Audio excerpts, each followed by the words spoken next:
యెహోవా ఎదుట మౌనముగా ఉండి ఆయన కొరకు కనిపెట్టుకొని ఉండుము. తన మార్గమున వర్ధిల్చున్న వారిని చూసి వ్యసన పడకము. 37వ కీర్తన 7వ వచనములో మనము దీన్ని చూస్తున్నామండి.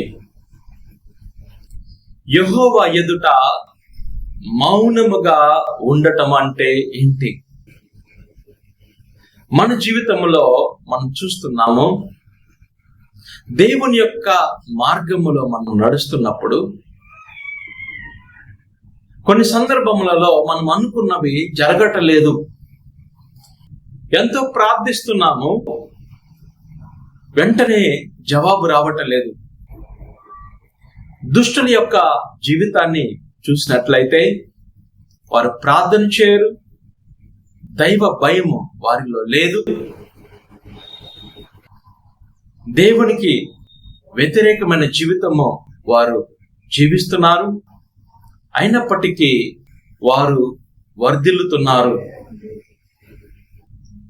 ఇలాంటి వారిని చూసినప్పుడు మనకు కూడా ఈ ప్రశ్న ఎదురవుతుంది.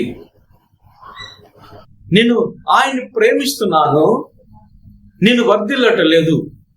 పాపాత్ముడు, దుష్టక్రియలు చేసేటువంటి వాడు వర్ధిల్లుతున్నాడు. ఎందుకు? ఈరోజు ప్రభువు నీతో మాట్లాడుతున్నాడు. నువ్వు నా ఎదుట మౌనముగా ఉండు, నా కొరకు కనిపెట్టుకో. వారి సొంత జీవితము జీవిస్తూ వారి మార్గములో వర్ధిల్లుతున్నటువంటి వారిని చూసి నువ్వు అసూయపడవద్దు. నా కొరకు కనిపెట్టుకొని ఉండు, నా సన్నిధిలో మౌనంగా ఉండు. సమస్తాన్ని చూస్తున్న దేవుడను నేను నిన్ను చూస్తున్నాను, దుష్టుని యొక్క జీవితాన్ని చూస్తున్నాను. దుష్టులు దైవ భయము లేనటువంటి వారు వర్ధిల్లుతున్నట్లు కనిపించిన వారి యొక్క పతనము ఘోరంగా ఉంటుంది. దేవుని ప్రేమించి ఆయన మార్గములో నడిచేటువంటి వారు జవాబు పొందుకోవటం ఆలస్యం కావచ్చేమో, కానీ వారు ఖచ్చితంగా వర్ధిల్లుతారు. సహనము కలిగి దేవుని సన్నిధిలో మనము మౌనముగా ఉండాలి అని దేవుడు ఆశపడుతున్నాడండి. దేనిని గురించి మనం కంప్లైంట్ చేయకూడదు. పాపాత్ములు ఎందుకు వర్ధిల్లుతున్నారు? నేను ఆయన మార్గములో నడుస్తున్నప్పటికీ ఎందుకు ఆశీర్వాదాలు పొందుకోవట్లేదు? ఇలాంటి కంప్లైనింగ్ నేచర్ ను మనం విడిచిపెట్టాలి. ఆయన కొరకు, ఆయన సన్నిధిలో మౌనంగా ఉంటూ ఆయన కొరకు మనము కనిపెట్టాలి. ఆయన సమస్తాన్ని చూస్తున్నాడు. ఖచ్చితంగా నీ ప్రశ్నలకు జవాబు ఇస్తాడు. నువ్వు వర్ధిల్లుతావు. నువ్వు అనుకున్న ప్రతి ఒక్కటి నీ జీవితంలో నెరవేరుతుంది. ఇతరులను చూసి అసూయ పడవద్దు, వ్యసన పడవద్దు. దేవుడు నీ జీవితాన్ని బహుగా ఆశీర్వదిస్తాడు.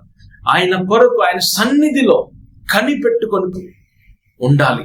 ఓ ప్రభువా, నువ్వు ఖచ్చితంగా నా ప్రశ్నలకు జవాబునిస్తావయ్యా, నా ప్రార్థనలకు సమాధానము నువ్వు ఖచ్చితంగా ఇస్తావు నాయనా.